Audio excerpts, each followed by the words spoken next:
ձեր ուղերձը արցախցիներին եւ նաեւ ձեր պահանջը կառավարության անդամներին որն է։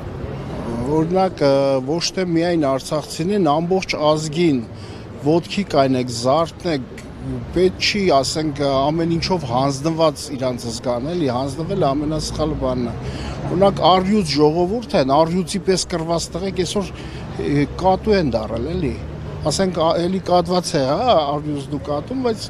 իրանք կատվի նման են իրանց սպանում, էլի, վախեցած, սաղ իրանց Facebook-ներով ու սոցցանցերով հետևում են, կլաս են դնում, բան են անում, բայց դրանով չի, էլի, սահմանափակում, պայքարի ձև կա, ասենք այսօր ինչ իրավունք ունի կառավարությունը հայտարարություն անի, որ Արցախ հետ վերադարձ չկա։ Ես մինչև վերջ մտածում եմ մուշել հետ վերադարձ կա, ես մշեցու թոռեմ։ Իմ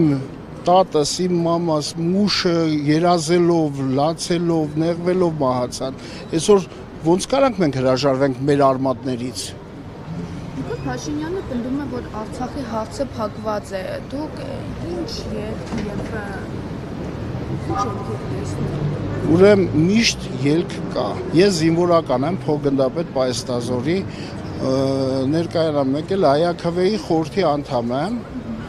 ու այսօրվա դրությամբ չկա մի հատ գործողություն, որ ելք չլինի։ Մենք յուրաքանչյուր, ես մասնակցել եմ պատերազմների, բոլոր պատերազմների մասնակից եմ, չկա ժամանակ, որ ելք չգտնեն, ելք չկա, այդ բառը արդեն թուլամորթի զրույց է, էլի, ես այդպես եմ գնահատում։ Հզոր մարդը միշտ ելք է գտնում, խելացի մարդը միշտ ելք է գտնում։ Եթե չկա ելք